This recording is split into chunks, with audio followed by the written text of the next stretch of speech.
Կարդանք Երեմիա 18-11 խոսքը.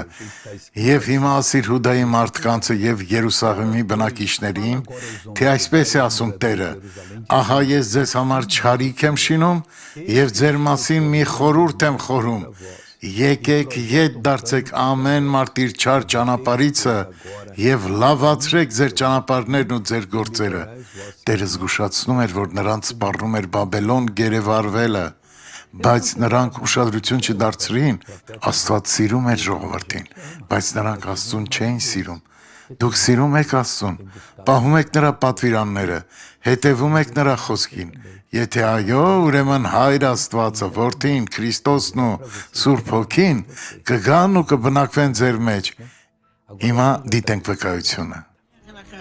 Տարիքի հետ ես ոսկորներում աճարի բացակայություն, իսկ մեջքիս հատվածում ցավեր ունեի։ Քանի տարեկան եք դուք։ 70 տարեկան եմ, Ես 75 եմ, քույրս։ բայց ես չեմ կարող քայլել առանց հենակների, անգամ տանը պատերից բռնվելով եմ քայլեր գցում։ Հիմա մի կողմ թողեք ձեր հենակը Հիսուսի անունով։ Ուղղակի սկսեք քայլել առանց վախենալու։ Գնացեք նրա հետ։ Հետևեք նրան։ Նայեք բարեկամներ։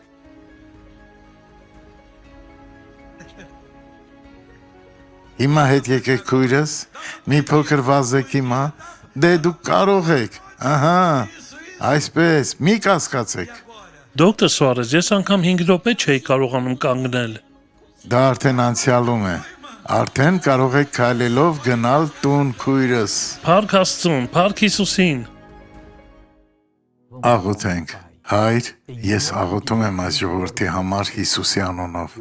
Ես վռնդում եմ չարին, հրամայում եմ հեռանալ Հիսուսի անունով։ Իսկ դուք պարզեք ձեր ձեռքերը դեպի երկինք եւ ասեք. «Փառք քեզ Տեր, ուրախ եղեք Հիսուսով»։ Ամեն։